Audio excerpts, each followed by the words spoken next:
We welcome in our Premier League insider, David Ornstein. Now, David, as you reported all weekend, Chelsea and Mauricio Pochettino have agreed to terms. So what comes next? Yeah, the broad terms are agreed, and Chelsea are now working through finalising the contracts, the legal elements, the paperwork.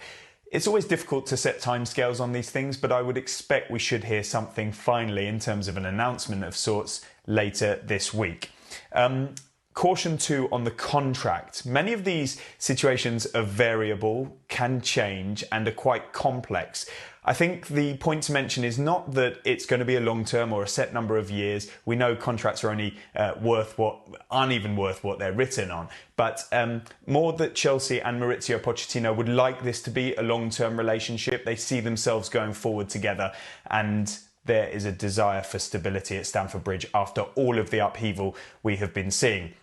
He'll be coming in with his trusted assistants, Jesus Perez, Miguel de Agostino, his son Sebastian Pochettino, and also Tony Jimenez, who's been with him before. Many people are asking why he's only coming in the summer and not immediately. Well, I think there's a few reasons for that. Firstly, everybody in this situation wants there to be a clean break, get going in pre-season. He'll be watching from afar. I don't think he'll be attending matches in the stadium because of the spectre that might put over Frank Lampard and the team. He'll assess the players from a distance.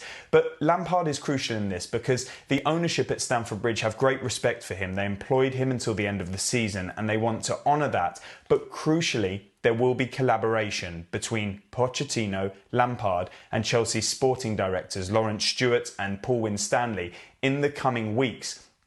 They'll be building the squad. They'll be talking about recruitment, which is a massive factor in this as well, and the style of play that they want to implement and plenty more besides. And when it comes to recruitment, there have been some suggestions that Pochettino is going to make a number of demands on players he wants to sign. I think it's more going to be preferences and positions that he might like. And I'm led to believe that Chelsea's recruitment plans have not changed despite the fact that they're not going to be playing European football next season. They are consistent with the players that they are targeting.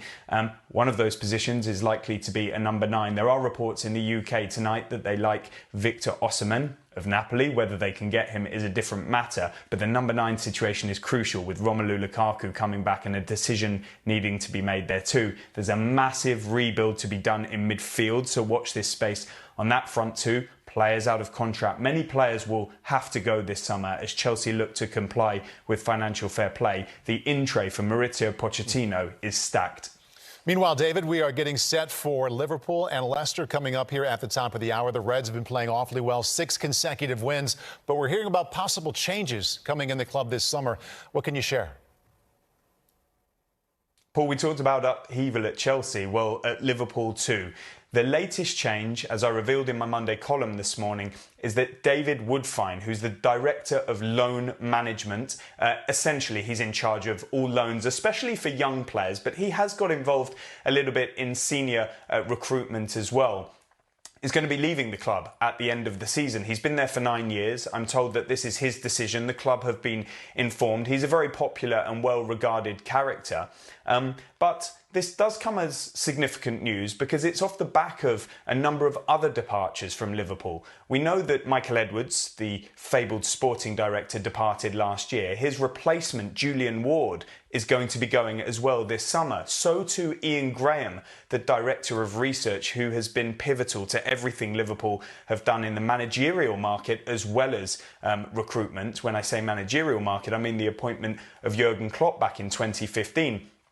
And these guys were really tight-knit, and they're not going to be going on together. What it says is there's going to be a bit of undulation at Liverpool. So we've got Mike Gordon, president of Fenway Sports Group, back in the mix after having stepped away for a while, taking a really prominent role. Billy Hogan, chief executive, Dave Fallows and Barry Hunter still there on the recruitment side, and Jurgen Klopp's power is growing. We might see that added to.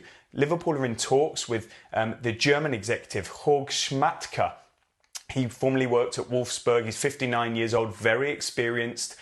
He's got a lot of good contacts. He's a bit of a controversial figure, a character, very outspoken, but he's really impressive by all accounts on recruitment, and that's what Liverpool are going to have to nail this summer. They'd like to improve their midfield. Alexis McAllister is a key target. Mason Mount as well. They've got contracted players who are coming towards an end this summer and the summer after as well. So what we're seeing here is a transition at Liverpool, and another key figure, David Woodfine, is going to be leaving. So they'll try and push on for the Champions League tonight and in the final games of the season, but there's a lot more going on at Anfield, and for Fenway Sports Group, the ownership, to really consider and try and get right. Hi there, I'm Rebecca Lowe, studio host for NBC's coverage of the Premier League. Don't forget to hit subscribe to watch more videos all season long. For even more Premier League content, from original series to live matches, head over to Peacock and be sure to tune in for Premier League mornings every weekend on USA Network and on Peacock. We will see you over there.